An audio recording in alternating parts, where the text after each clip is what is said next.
bang. After the call, that's the bruising hit that somebody has to lay on the small guys coming through the lane, especially if you're not going to get a foul called on it.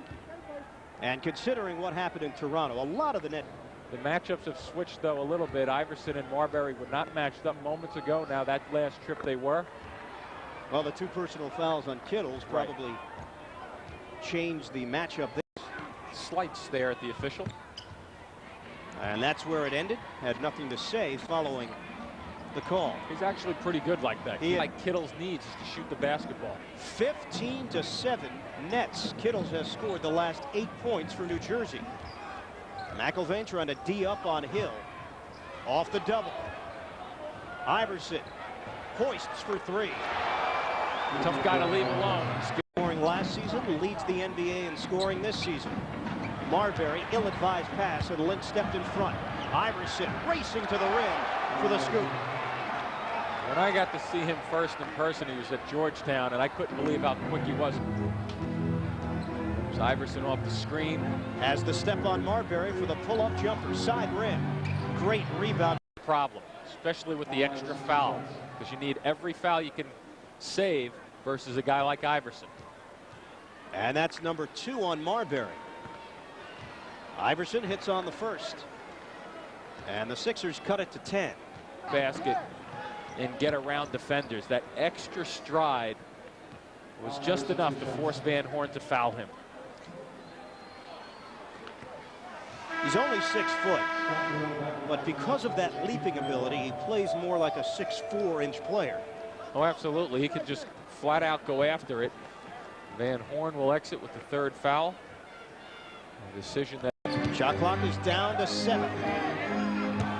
Marbury, pull up, side ring, and Hill brings in the loose ball.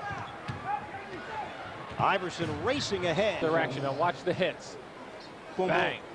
Double shots, and look at the results of Iverson. I mean, he's got to have Geiger help him from falling to the floor.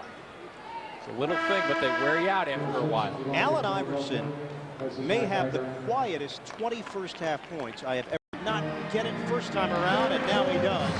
Jerry Kittles, a season high 20 points. I think if Kittles had to do that all over again, he would have probably tried free throws to give the Nets a 13-point lead. 3 minutes gone by in the 3rd. A little isolation here for Iverson. The recognition. Watch him squeeze through, bringing the body, similar to the style of Stephon Marbury, being able to use that body in the air to draw contact. Number 3 on Jim McIlvain. Often, you know, clogging up the lane, picking up a couple of charges. Shot clock is down to 3. Marbury recognizes, but lost the ball. Here's that lob pass. Watch Van Horn reach out, and as he was reaching just then, keeping the feet behind the line. They can see it come to fruition tonight. Starting play in the 4th, and Kendall Gill on a hard drive to the hoop. Simple basketball, but the Nets have to continually think, test the waters down deep first, and then look outside if it develops. And don't allow 6 to shoot. Marbury nearly had it taken away by Lynch.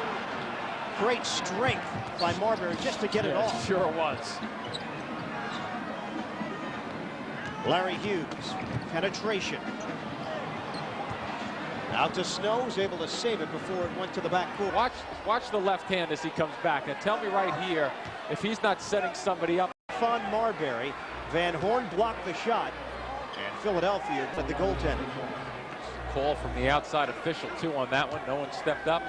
Very close, I thought. I think Philly has a point. Yeah, so do I. I thought that could have been. Iverson hitting on the first. He's got 39 points. And when they came down the floor, you used the expression they were looking for Iverson just then. They were really trying to hunt him down.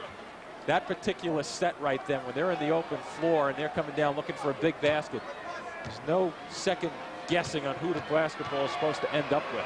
He is 15 of 18 from the line.